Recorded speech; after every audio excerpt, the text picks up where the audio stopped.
आज की कहानी है सदाचार। सदाचारी और विनम्र व्यक्ति सदैव परोपकार के विषय में सोचते हैं। सदाचार दो शब्दों का संयुक्त मेल है। सद प्लस आचरण अर्थात अच्छा आचरण। जिस व्यक्ति में सदाचार के गुण अंतर्निहित होते हैं वह व्यक्ति मानवता को प्राप्त होता है। सदाचारी मनुष्यों की वृत्ति सदैव परोपकार की होती है। वे अपना सर्वस्व त्याग कर दूसरों की भलाई करने के लिए तत्पर रहते हैं। ऐसा ही एक उदाहरण यहाँ प्रस्तुत है। यह बात सन 1844 की है। उस समय बंगाली बाबू ईश्वर चंद विद्यासागर की बड़ी प्रसिद्धि थी। वे संस्कृत भाषा के प्रकांड पंडित थे। उनकी ख्याति का कारण केवल विद्या और ज्ञान ही नहीं था अपितु सदाचार भी था। वे अपनी विनम्रता, परोपकार, सच्चाई आदि सद्गुणों से सभी के प्रिय बन गए थे। छोटा हो या बड़ा, गरीब हो या अमीर, सभी उनसे स्नेह करते थे। सभी उनका बहुत सम्मान करते थे। एक बार कोलकाता के संस्कृत कॉलेज में संस्कृत व्याकरण के लिए अध्यापक का स्थान रिक्त हुआ। इस रिक्त के सबसे अच्छे उम्मीदवार प्राचार्य को ईश्वरचंद विद्यासागर ही लगे। प्राचार्य ने ईश्वरचंद विद्यासागर को पत्र लिखा और चपरासी के हाथ उनके पास भिजवाया।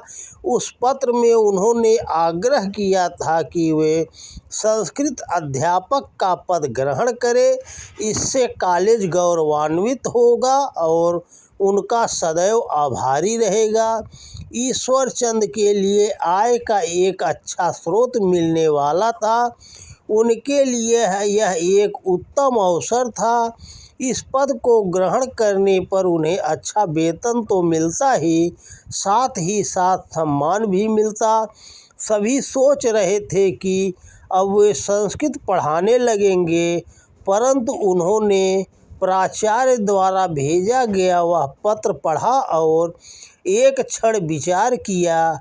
फिर उन्होंने अपनी असहमति लिखकर भेज दी।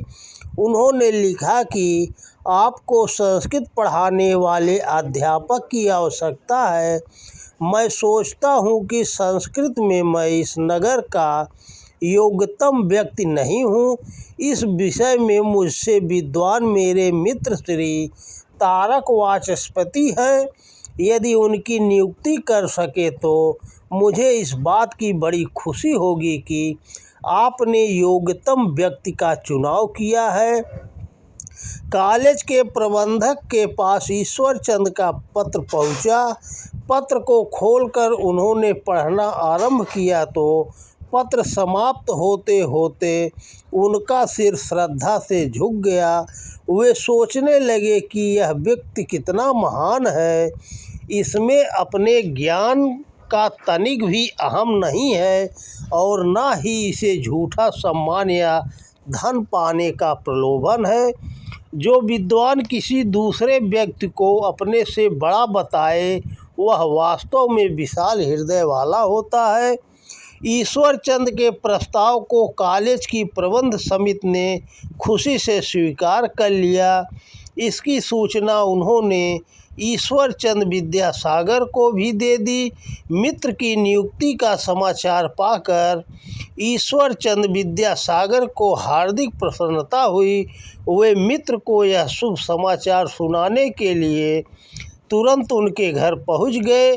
वाचस्पति महोदय को संस्कृत कॉलेज में अपनी नियुक्ति का समाचार पाकर जितनी प्रसन्नता हुई उससे अधिक आश्चर्य हुआ और होना भी चाहिए था, क्योंकि उन्होंने इस पद के लिए आवेदन किया ही नहीं था। ईश्वरचंद ने उन्हें सारी घटना सुनाई। वाचस्पति उनकी बात सुनकर गदगद हो उठे।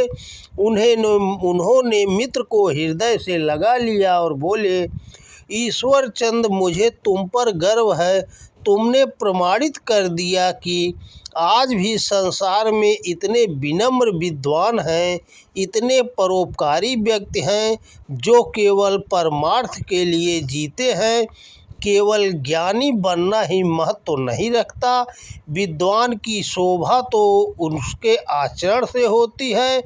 कहा भी गया है, सदाचार मनुष्य का आभूषण है, जिसे धारण कर मनुष्य का सम्मान बहुत अधिक बढ़ जाता है।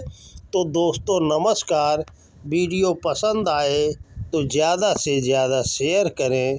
जय हिंद, जय भारत।